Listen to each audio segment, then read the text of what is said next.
प्यारे बच्चों नमस्कार। आज की ऑनलाइन क्लास में आपका स्वागत है। प्यारे बच्चों, आज हम कक्षा 10 विज्ञान विषय में अध्याय 16 प्राकृतिक संसाधनों का कुप्रबंधन, ये जो पाठ है उसके कुछ महत्वपूर्ण 1 और 2 नंबर के प्रश्नों को हल करेंगे और समझेंगे। तो प्यारे बच्चों, ये जो पाठ है वो ये पाठ 2 अंक का है, तो 2 प्रश्न 1-1 अंक के ही आएंगे। तो हम इसमें सारे के सारे मल्टीपल चॉइस प्रश्न करेंगे। तो प्यारे बच्चों, यहाँ पर पहला प्रश्न आपकी स्क्रीन पर है। प्रश्न नंबर 1, 5R में प्रथम R का क्या अर्थ है? कम उपयोग, पुनः उपयोग, पुनः चक्रण, कम उपयोग, पुनः उपयोग, पुनः चक्रण, इनकार।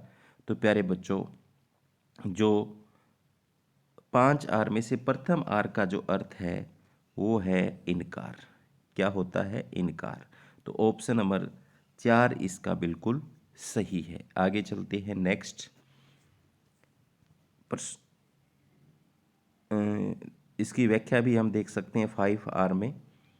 अगर आपको देखनी हो तो पहले R का मतलब होता है रिफ्यूज, मतलब इनकार करना, और दूसरे R का मतलब होता है रिड्यूस, कम उपयोग, और तीसरे आर का मतलब होता है रीयूज, पुनः उपयोग, और चौथे आर का मतलब होता है रीपर्पज, पुनः प्रयोजन, और पांचवें आर का मतलब होता है रीसाइकिल, पुनः चक्रण। तो प्यारे बच्चों, इसमें से एक जरूर पूछा जाएगा, तो आप 5R को जरूर याद करें। इनकार, कम उपयोग, पुनः प्रयोजन, पुनः चक्रण।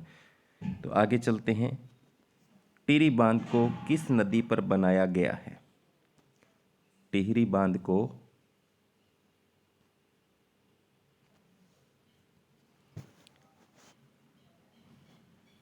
तो जो टिहरी बांध को किस नदी पर बनाया गया है, तो उत्तर आप देख सकते हैं, नर्मदा पर है, गोदावरी पर है, गंगा पर है कि यमुना पर है। तो प्यारे बच्चों, टिहरी बांध जो है वो किस नदी पर बना है? गंगा नदी पर बना है। आगे चलते हैं नेक्स्ट। निम्न निम्नलिखित में से कौन सा प्राकृतिक संसाधन नहीं है? आम का वृक्ष, सांप, पवन, काष्ठ ग्रह। तो यहाँ पर जो काष्ठ ग्रह है वो प्राकृतिक संसाधन नहीं है। बाकी पवन है, आम का पेड़ है, ये सारे प्राकृतिक संसाधन हैं। आगे खादीन, बंदिश, आहार, कट्टा, ये प्राचीन संरचनाएं हैं, किसके संग्रहण के लिए उपयोगी हैं? खादीन, बंदिश, आहार, कट्टा, ये प्राचीन संरचनाएं किसके संग्रहण के लिए उपयोगी है? अनाज भंडारण, काष्ठ भंडारण, जल संभरण, मृदा संरक्षण। तो प्यारे बच्चों, ये सारे जल संभरण से संबंधित हैं। तो उत्तर क्या हो जाएगा? जल संग्रहण के अलग अलग तरीके हैं ये। आगे चलते हैं।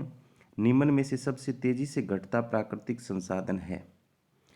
जल घट रहा है, एक वन घट रहा है, एक पवन घट रहा है, एक सूर्य का प्रकाश घट रहा है। तो प्यारे बच्चों, आप सभी को पता है वनोन्मूलन हो रहा है, तो वन जो है वो लगातार घट रहा है। तो ऑप्शन नंबर बी इसका बिल्कुल सही हो जाएगा। गंगा नदी में कोलीफॉर्म जीवाणु का अधिक मात्रा में पाए जाने का क्या कारण है? जल में अधजली लाशें प्रवाहित करना, उद्योगन से निकलने वाले अपशिष्ट, कपड़े धोना, भस्म को जल में प्रवाहित करना। तो प्यारे बच्चों, इसका कारण क्या है? जो हम गंगा के अंदर अधजली लाशें जो प्रवाहित करते हैं वो कारण है। ठीक है, आगे चलते हैं। गलत कथन चुनिए।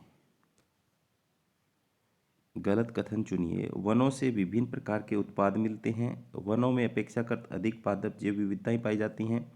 वनों में मृदा संरक्षण नहीं होता, वनों से जल संरक्षण होता है। तो ऑप्शन नंबर जो सी है, वनों में मृदा संरक्षण नहीं होता, ये गलत बात है। बाकी सही है। वनों से विभिन्न प्रकार के उत्पाद भी मिलते हैं, वनों से अपेक्षाकृत अधिक पादप जैव विविधता पाई जाती है, ये भी सही है। वनों से जल संरक्षण होता है, ये भी सही है। तो गलत ऑप्शन था, वनों में मृदा संरक्षण नहीं होता, होता है क्योंकि पौधों की जड़ें मृदा को बांध कर रखती हैं। आगे है, चिपको आंदोलन से मिलने वाला महत्वपूर्ण संदेश कौन सा है? वन संरक्षण प्रयासों में समुदाय को शामिल करना, वन संरक्षण प्रयासों में समुदाय की उपेक्षा करना, विकास कार्यों के लिए वन के वृक्षों को काट डालना, सरकारी एजेंसी को यह अधिकार होता है कि वे वनों के वृक्ष को काटने का आदेश दे सके। तो प्यारे बच्चों, यहाँ पर ए जो ऑप्शन है वो सही है। वन संरक्षण प्रयासों में समुदाय को शामिल करना इसका संदेश है। तो ऑप्शन नंबर ए बिल्कुल सही है। आगे है प्रश्न नंबर 9, गलत चुनिए। वनों में विभिन्न प्रकार के उत्पाद मिलते हैं। वनों में अपेक्षाकृत अधिक पादप जैव विविधता पाई जाती है। वनों में मृदा संरक्षण नहीं होता, वनों से जल संरक्षण होता है। तो अभी हमने ये तो पढ़ा ही था। ऑप्शन नंबर सी इसका गलत है। तो उत्तर क्या आ जाएगा? Option number C. आगे चलते हैं नेक्स्ट। बंगाल के अरावली वनों में किसकी बहुलता पाई जाती है? चीड़ की, साल की, बांस की, ग्रान मैंग्रोव वन की। तो प्यारे बच्चों उसमें पाई जाती है साल के वन की। ऑप्शन नंबर बी इसका सही हो जाएगा। आगे, भूजल की कमी किसके कारण नहीं होती?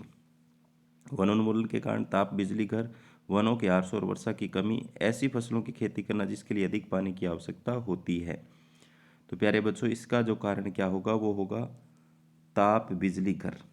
ताप बिजली घर से क्या फर्क पड़ेगा भूजल की कमी में? तो ऑप्शन नंबर बी इसका कारण नहीं है, बाकी कारण हैं भूजल की कमी के। ठीक है, आगे चलते हैं। पर्यावरण हितैषी कार्य हैं। पॉलीथीन का उपयोग कम करना, परिवहन के लिए मोटर गाड़ी के बजाय बस का उपयोग करना, खेतों में मोटर चलाने के लिए सौर ऊर्जा का उपयोग करना, उपरोक्त सभी। तो यहाँ पर सारे ऑप्शन सही हैं, पर्यावरण हितैषी हैं। आगे चलते हैं। तो प्यारे बच्चों आज की क्लास में इतना ही। आज हमने अध्याय 16 के 12 प्रश्नों को हल किया। उम्मीद करता हूँ कि आपको समझ में आए होंगे। ये प्रश्न इंपॉर्टेंट है, इनको अच्छे से देखें। धन्यवाद।